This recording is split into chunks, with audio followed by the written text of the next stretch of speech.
Welcome to Minghui Radio's Falun Gong News, direct from China and around the world. Topics include news about the persecution of Falun Gong in China, local events, and special items of interest. Now for this week's stories.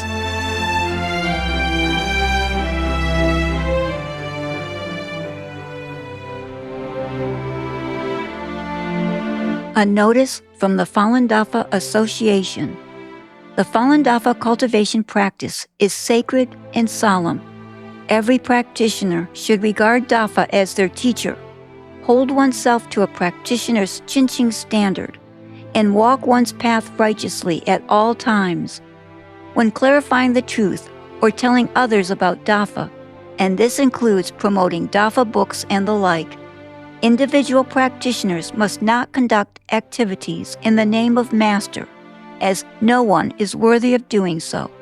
Such behavior calls into question whether one's motives are pure. Master has taught us the great way of the universe, and every Dafa practitioner should follow the requirements of Dafa to do the three things well and fulfill one's prehistoric vow. World Falun Dafa Day is celebrated around the globe each year on May 13th. It commemorates the date in 1992 when the practice was first introduced to the public in Changchun, China, by Master Li Hongzhi, the founder of the practice. In the numerous greetings Minghui recently received from people in countries and regions across the globe, practitioners expressed their deep gratitude to Falun Dafa and Master Li Hongzhi for the many blessings they have received from the cultivation practice. Practitioners also included beautiful birthday greetings, works of art, and many joyful group photos for Master Li. The bounty of heartfelt greetings came from the United States, South Korea, Singapore, Russia, Taiwan, the UK, Indonesia, Canada, and 50 more countries and regions. From China, countless greetings poured in from practitioners and supporters of Falun Dafa in 31 provinces, municipalities, and autonomous regions. Numerous elected officials outside of China honored Falun Dafa in their communities with awards or congratulatory letters commemorating the anniversary of Falun Dafa's public introduction and the birthday of its founder, Mr. Li Hongzhi. Some public officials proclaimed Falun Dafa Day or Falun Dafa Month in their communities. New Zealand. Falun Dafa practitioners and guests held a World Falun Dafa Day celebration at Commercial Bay in the city of Auckland on May 9th.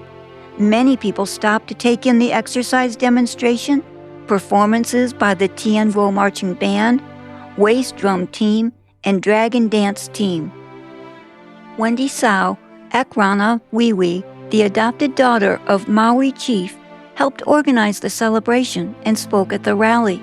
She thanked everyone for coming and said, "It is a special honor to celebrate this meaningful occasion with our community today." Festivities like this took place in countries and regions across the globe to commemorate World Falun Dafa Day. Taiwan. Falun Gong practitioners from the Taoyuan, Hsinchu, and Miaoli regions of Taiwan gathered at the Fenghe Park on May 10th to celebrate World Falun Dafa Day. The event venue was filled with an atmosphere of peace and joy. The program featured a rich variety of performances, including a majestic display by the NTD TV flag and drum troupe, elegant and graceful Chinese classical dance, instrumental renditions on the piano, erhu, and violin, as well as heartwarming performances by young Falun Dafa practitioners and a lively festive waist drum ensemble. The program concluded with a demonstration of the 5 peaceful Falun Dafa exercises. USA. Many communities in the U.S. held Falun Dafa events this month to celebrate World Falun Dafa Day. A grand parade took place in the San Francisco, California Bay Area on May 9th. Practitioners gathered in front of the San Francisco Ferry Building that morning to demonstrate the exercises to the public and share information about the practice. The parade included performances by the Tian Guo Marching Band, Dragon Dance Team, small parade floats, practitioners carrying flags and banners, and practitioners dressed as heavenly fairies. Many spectators took photos. Several members of the Democratic Party of China participated in the parade. One held a sign saying, "Thank you, Falun Dafa, for breaking through the internet censorship." In Las Vegas, Nevada, practitioners held truth-sharing activities on May 6th. They exercised together, distributed flyers to passers-by, and collected signatures on a petition to support the Falun Gong and the Victims of Forced Organ Harvesting Protection Act, which has been introduced in the United States Senate. Some passers-by expressed interest in learning the practice. Practitioners told them that it is always free to learn. Exercise instruction classes are available online and at a local practice site. Malaysia, Titiwangsa Lake Gardens Park in Kuala Lumpur is a popular urban park in Malaysia. Practitioners of Falun Dafa gathered there to do the exercises on May 3rd and showcase their serene demeanor during the peaceful and serene demonstration. They also introduced Falun Dafa to passers-by and shared their personal experiences of physical and mental benefits from the practice. The practitioners also took a group photo in the park after the exercises to express their birthday wishes to Master Li Hongzhi and to thank him for introducing Falun Dafa to Malaysia. Austria. An annual event called Familien Fest took place in the city of Graz on April 26th. The festivities were held in a historic recreational area known as Stad Park, and the event attracted many families. Diverse activities were offered by a variety of participating groups, which included Falun Dafa practitioners. Their booth offered visitors exercise instruction and led them in making origami lotus flowers. Children were intrigued by Falun Dafa, and a steady stream of them learned to do the exercises. The parents also learned about the practice and the brutal 27-year-long persecution in China. Many people signed a petition to support ending forced organ harvesting. France. Falun Dafa information days were held in the cities of Angers and Paris in early May. On May 5th, people passing through the financial hub in Paris stopped and watched as practitioners demonstrated the exercises. Some took photos or videos, and others accepted flyers. They talked with practitioners and signed a petition calling to stop the CCP's persecution and its state-sanctioned forced organ harvesting. Several expressed an interest in Falun Dafa and asked where the nearest practice site was. A business owner and electrical engineer named Hanafi bin Mishba said that he opposed the persecution and that we need to remind people about the true meaning of life. He said, "People must understand that if the world continues down this path and if things do not change, we will find ourselves reaching a dead end." Practitioners also held an information day in the center of the western France city of Angers on May 3rd. Many passers-by stopped to learn about the event and were shocked when they heard how the CCP arrests, tortures, and removes organs from practitioners. Many people signed a petition. Australia. Local officials, community leaders, visitors, and Falun Dafa practitioners gathered to celebrate World Falun Dafa Day in Canberra's Melrose High School auditorium on May 2nd. Paintings from the Art of Jin Shanren International Exhibition were displayed on one side of the hall. Mingwei school students and practitioners gave traditional Chinese cultural performances on the stage. They also demonstrated the Falun Dafa exercises, and many guests joined in. Practitioners in Perth, the fourth largest city in Australia, held an event in the city center on May 9th to celebrate World Falun Dafa Day. The program included waist drums, dragon dances, and straw hat and fan dances. All were well received by spectators. Israel. 2 truth clarification activities were held in the city of Tel Aviv to commemorate the famous 1999 peaceful appeal in China, where 10,000 practitioners of Falun Dafa assembled in support of their lawful right to practice their faith. The first activity took place on April 23rd near the Chinese embassy in Tel Aviv. Outside the Chinese embassy, practitioners displayed banners and signs calling on the CCP to stop persecuting Falun Gong. Some signs drew attention to the CCP's state-sanctioned forced organ harvesting from prisoners of conscience, especially Falun Gong practitioners. Flyers were handed out in neighboring streets. Several passers-by responded with support. The second activity was held on April 25th in Tel Aviv's Chinatown area. A practitioner spoke to the Chinese people in Mandarin and pointed out that Falun Gong is practiced freely in Israel, and that the police officers and municipal inspectors routinely patrolling there have a positive attitude toward practitioners. Many Chinese people took photos and videos of practitioners doing the exercises. 19 Chinese people withdrew from the CCP organizations that day. The UK. A grand parade and rally were held in London on May 9th to celebrate World Falun Dafa Day. Practitioners of Falun Dafa thanked their founder, Mr. Li Hongzhi, for introducing the practice 34 years ago. The parade started near the Chinese embassy and continued along Regent Street, Oxford Street, and Piccadilly Circus. Many passers-by took photos or videos, and some applauded the practitioners. After the parade arrived at Trafalgar Square, a rally was held that included speeches. Practitioners also demonstrated the exercises. Tourists and local residents expressed interest in learning more about Falun Dafa. A speaker at the rally named Caroline from the Falun Dafa Association described the benefits Falun Dafa brought to practitioners and their families, and said the principles of truthfulness, compassion, forbearance not only helped practitioners become better citizens, but also have a positive impact on society. She thanked the British government for its efforts to safeguard human rights, citing a ruling by a British court in London on May 7th that found 2 men guilty of spying for Hong Kong and China. Caroline said, "The court's ruling helps to end the CCP's shadow police operations in the UK."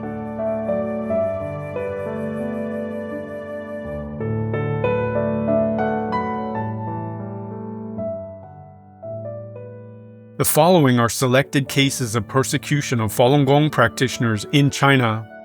A former elementary school teacher in Harbin City died on April 20th, 2026, while serving time in prison for his faith in Falun Gong. He was 72. Mr. Gao Ke was arrested in 2022 for distributing calendars bearing information about Falun Gong. While in detention, he was watched by inmates who beat him and did not allow him to use the restroom or talk to others. He went on a hunger strike in protest and was force-fed 7 days later. Mr. Gao was later sentenced to 4.5 years.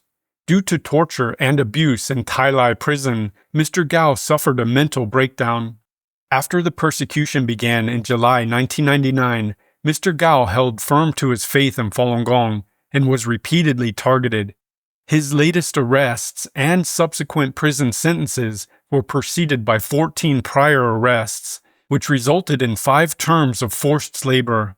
For each term of forced labor, Mr. Gao was either denied admission or released ahead of time because of poor health or because he had been tortured to critical condition. A former teacher in Shandong province was sentenced to 1 year for sending a friend a message reading, "Falun Dafa is good," on WeChat, a social media platform.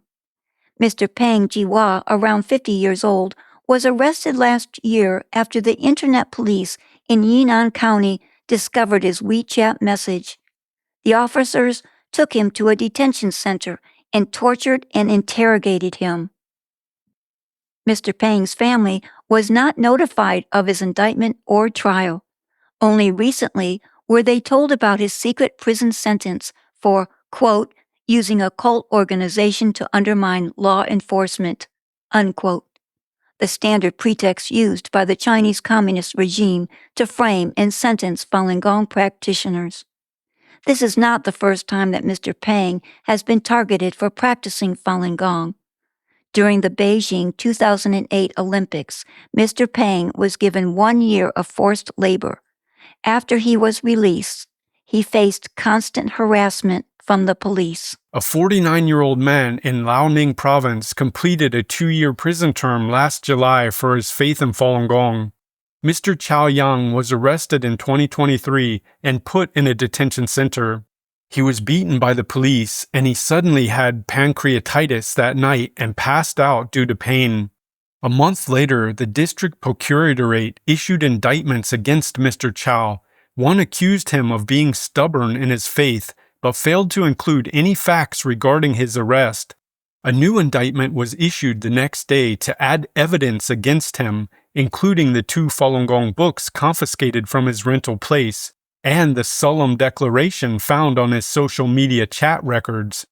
Mr. Chao was previously twice jailed for a total of 15 years for practicing Falun Gong.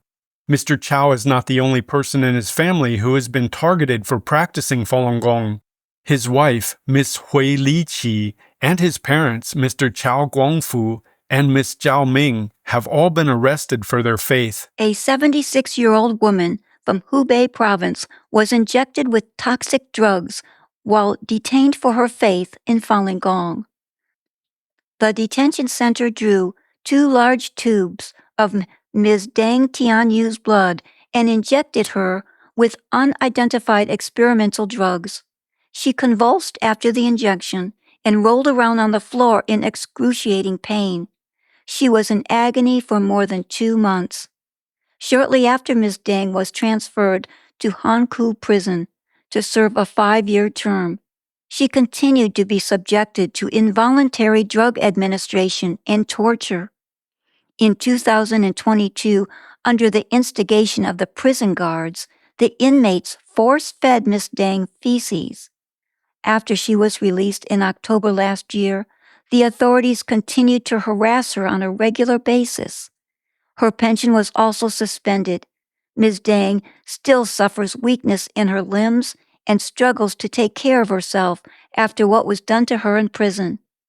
This is the 3rd time that Ms. Deng has been sentenced for her faith, now totaling a combined 12 years in prison.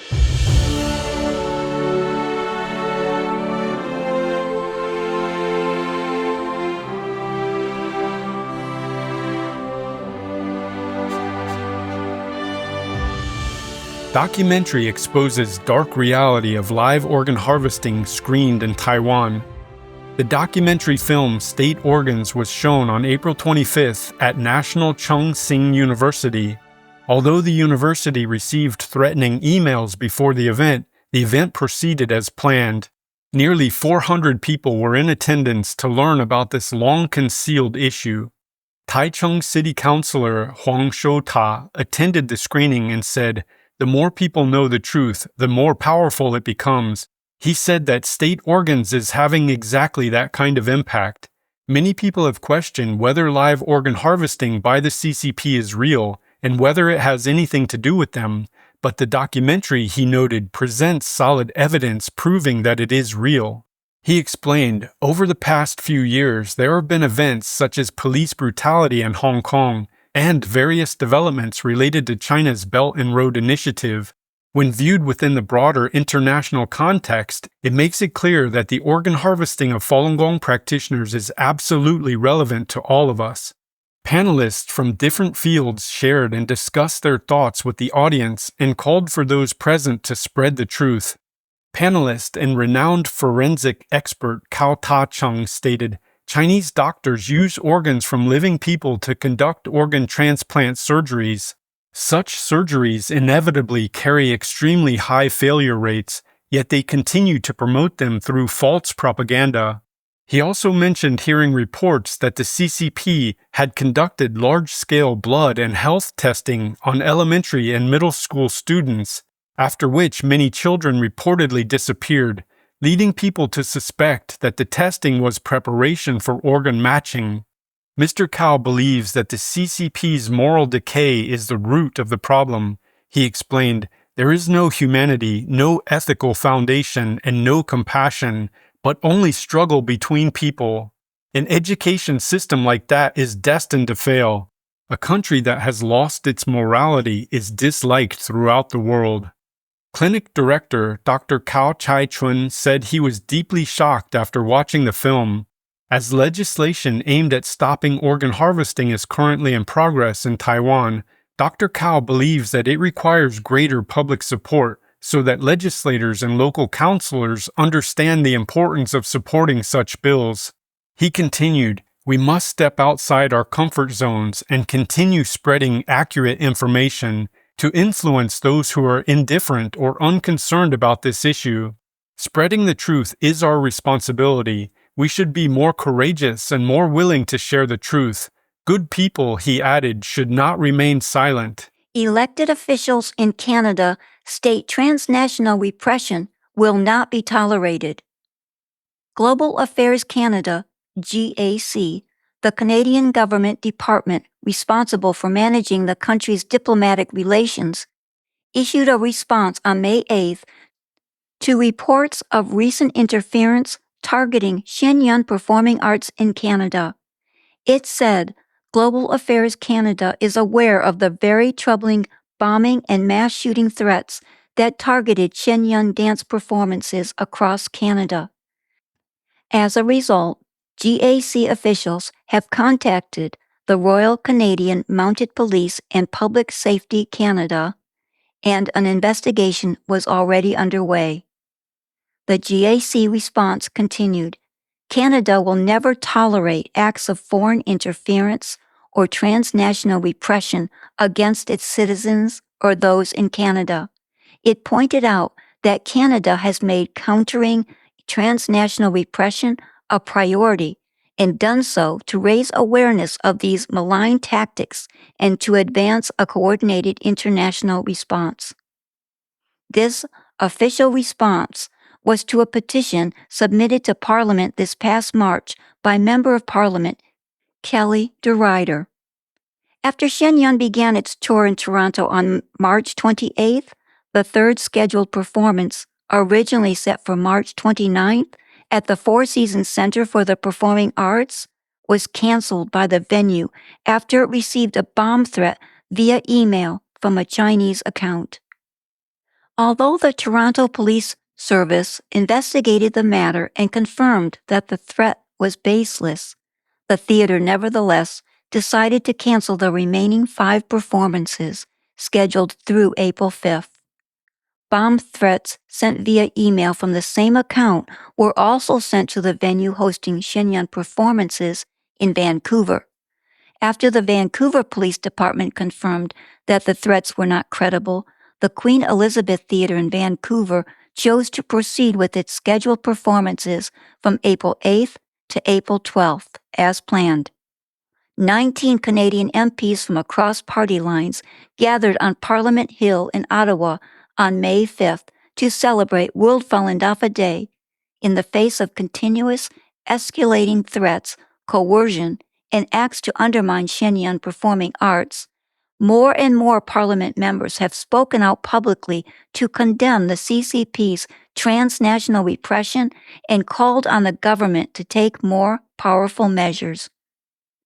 Member of Parliament James Bazin said the Chinese consulate officials involved in the interference attempt should be expelled from Canada for engaging in foreign intimidation and transnational repression. MP Bazin called on the government to swiftly pass his private member's bill, Bill C-219, the Sergei Magnitsky International Anti-Corruption and Human Rights Act. He said of the bill, it will provide meaningful support to police, to municipalities, to community organizations, to the government itself, to ensure that we have our front lines hardened to fight foreign interference and combat transnational repression. It would put an end to Chinese police stations in Canada once and for all, and it will ensure that those corrupt foreign officials who are carrying out and perpetrating transnational repression right here in Canada are held to account, as well as those back in China who have been able to enrich themselves through illicit means, like the grotesque organ harvesting of Falun Gong practitioners. As a result of joint efforts by many parties, Shenyang's presenter in Toronto announced on May 4th that the group will return to the city's Four Seasons Center for Performing Arts on June 25th through June 28th this year. A number of members of Parliament said they're looking forward to seeing an upcoming performance there.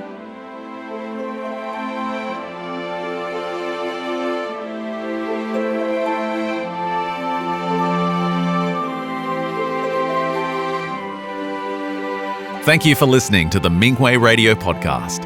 For more information, including news about the persecution of Falun Gong practitioners in China and experience sharing stories by practitioners around the world, please visit our website at en.minghui.org.